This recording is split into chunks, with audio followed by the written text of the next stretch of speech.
حضرت امیر معاویہ رضی اللہ تعالیٰ عنہ کے وصال کے بعد آپ کے بیٹے یزید کو خلافت مل جاتی ہے۔ یزید ایک بدترین اور بدبخت شیطان تھا، شرابی تھا، زانی تھا۔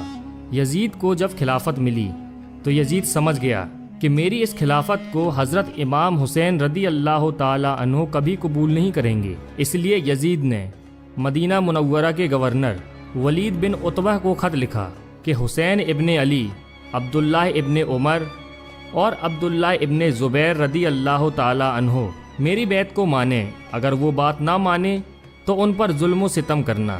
امام حسین رضی اللہ تعالیٰ عنہ نے یزید کی بیعت کرنے سے انکار کر دیا، کیونکہ یزید آپ کے نزدیک مسلمانوں کی امامت اور خلافت کے ہرگز لائق نہیں تھا، کیونکہ آپ جانتے تھے یزید فاسق و فاجر تھا، زانی تھا، شرابی تھا اور ظالم تھا۔ امام حسین رضی اللہ تعالی عنہ مدینہ شریف چھوڑ کر مکہ شریف تشریف لے آئے۔ اب آپ کو مکہ شریف میں کوفیوں کے ڈھیر سارے خط آنے لگے۔ ان خطوں میں لکھا ہوا تھا، اے امام حسین، آپ کوفہ تشریف لے آئیے، یہاں پر یزید کا ظلم و ستم بڑھتا چلا جا رہا ہے، ہم آپ سے ہی بیعت کریں گے، یزید کی بیعت ہمیں ہرگز قبول نہیں ہے۔ آپ نے حالات کو سمجھنے کے لیے اپنے بھائی مسلم بن عقیل رضی اللہ تعالی عنہ کو یہ کہہ کر کوفہ بھیجا کہ جاؤ، جا کر وہاں کے حالات معلوم کرو، وہاں کے حالات کیسے ہیں۔ جب حضرت مسلم بن عقیل رضی اللہ تعالی عنہ کوفہ پہنچے تو وہاں کے لوگوں نے بڑے ہی احترام کے ساتھ آپ کا استقبال کیا۔ حضرت مسلم بن عقیل کے ہاتھوں میں 18,000 لوگوں نے بیعت کر لی، اور حضرت مسلم بن عقیل نے اپنے بھائی حضرت امام حسین کے نام ایک خط روانہ کر دیا، جس میں آپ نے لکھا کہ یہاں کے حالات بالکل صحیح ہیں اور 18,000 لوگوں نے بیعت بھی کر لی ہے، لہٰذا آپ کوفہ جلد سے جلد تشریف لے آئیں۔ لیکن جب یزید نے ان لوگوں کو دھمکیاں دی تو وہ لوگ اپنی بات سے مکر گئے اور امام مسلم بن عقیل کو شہید کر دیا۔ کوفہ کے حالات اتنے بدل چکے تھے کہ وہ لوگ جو حضرت مسلم بن عقیل سے محبت کا دعویٰ کر رہے تھے، اب وہی لوگ آپ کی جان کے دشمن بن گئے۔ وہیں دوسری طرف مکہ میں مسلم بن عقیل کا بھیجا ہوا خط حضرت امام حسین تک پہنچ چکا تھا، جس خط میں لکھا ہوا تھا کہ کوفہ کے حالات بہت اچھے ہیں، آپ جلد سے جلد تشریف لے آئیں۔ لہٰذا حضرت امام حسین نے فوراً کوفہ جانے کی تیاری شروع کر دی۔ حضرت امام حسین اپنے تمام اہل خانہ کے ساتھ کوفہ کے لیے روانہ ہوئے۔ یہاں امام حسین کوفہ کے لیے چل پڑے۔ امام حسین ابن علی کو حضرت مسلم بن عقیل کی شہادت اور کوفہ کی بے وفائی کی خبر اس وقت ملی جب آپ مکہ شریف سے کوفہ کی طرف روانہ ہو چکے تھے۔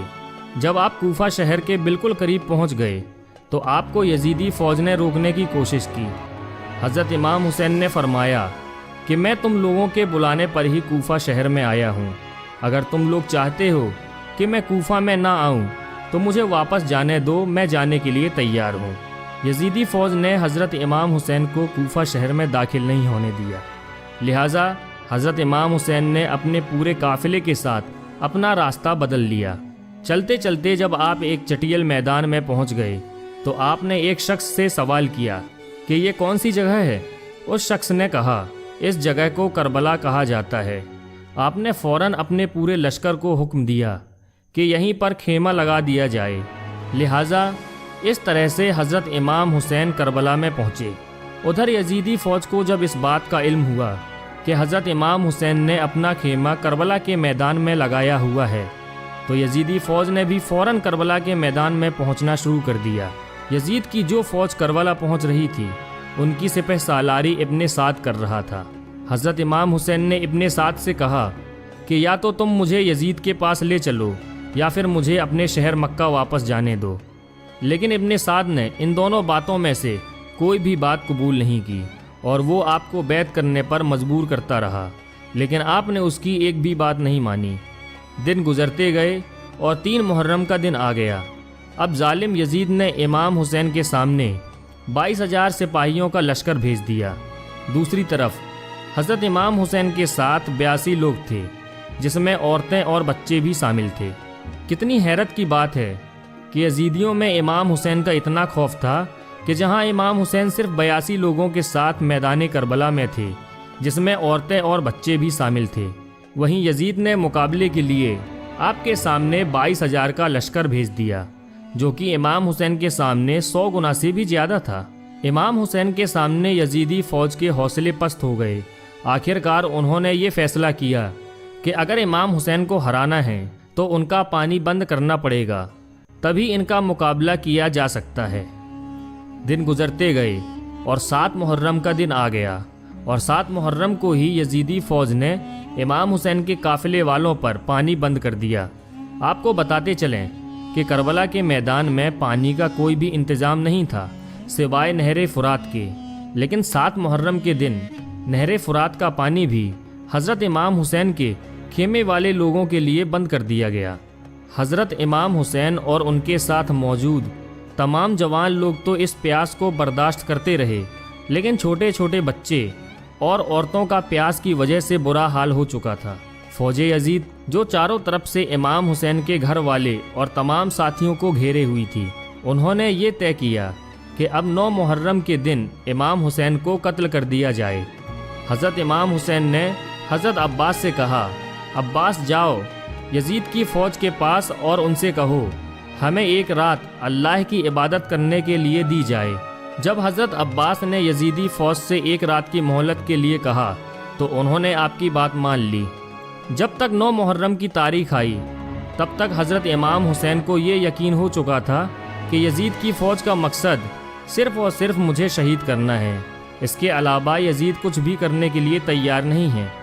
اس لیے حضرت امام حسین نے 9 محرم کی رات میں اپنے تمام خیمے والوں کو ایک جگہ پر اکٹھا کیا، اور آپ نے کہا کہ یہ بات تو طے ہو چکی ہے کہ یہاں پر موجود سبھی لوگ 1-2 دن کے اندر شہید کر دیے جائیں گے، اس لیے یہاں موجود آپ میں سے جو بھی ابھی واپس لوٹنا چاہتے ہیں وہ لوٹ سکتے ہیں۔ حضرت امام حسین نے فوراً خیمے میں جل رہے تمام دیوں کو بجھوا دیا اور اندھیرا کروا دیا تھا تاکہ جو بھی جانا چاہے وہ بے جھجک چلا جائے۔ تھوڑی دیر بعد جب دیوں کو دوبارہ جلوایا گیا تو سارے کے سارے لوگ بیٹھے آنسو بہا رہے تھے، یعنی کوئی بھی حضرت امام حسین کو چھوڑ کر جانے کے لیے تیار نہیں تھا۔ آخر کار 10 محرم کا دن آیا اور حضرت امام حسین اور یزید کی فوج کے بیچ جنگ ہونا شروع ہو گئی۔ جہاں ایک طرف یزید کی ایک بڑی فوج تھی تو وہیں دوسری طرف امام حسین کے ساتھ صرف 72 لوگ تھے۔ اتنے میں فوج یزید کا حملہ شروع ہو جاتا ہے اور ہر شہید شہادت کا جام پیتا گیا۔ کبھی حر شہید ہوتے ہیں تو کبھی قاسم شہید ہوتے ہیں، تو کبھی علی اکبر شہید ہوتے ہیں، تو کبھی اون و محمد شہید ہوتے ہیں۔ 3 دن کے پیاسے امام حسین کے گھر والے اور تمام افراد یزیدی فوج سے جنگ کرتے رہے اور ایک ایک کر کے شہید ہوتے گئے۔ حضرت عباس علمبردار سے حضرت امام حسین کے 6 مہینے کے بیٹے علی اصغر کی پیاس نہیں دیکھی گئی۔ آپ نے ایک مشکیزہ لیا اور گھوڑے پر سوار ہو کر نہر فرات کے کنارے پہنچ گئے، اور آپ نے ایک مشکیزہ بھر لیا، لیکن جب آپ پانی لے کر واپس لوٹنے لگے تو یزیدی فوج نے آپ کے اوپر لگاتار تیر برسانا شروع کر دیا تھا۔ حضرت عباس جب تک حضرت امام حسین کے خیمے تک پہنچ پاتے تب تک یزیدی فوج نے تیر چلا کر حضرت عباس علمبردار کو شہید کر دیا تھا۔ اس طرح حضرت عباس علمبردار شہید ہو گئے۔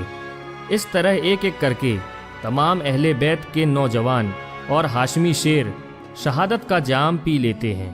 دھیرے دھیرے کر کے جب حضرت امام حسین کے سبھی افراد شہید ہو گئے تو اس کے بعد حضرت امام حسین نے خود میدان میں تلوار لے کر نکلنے کا فیصلہ کیا۔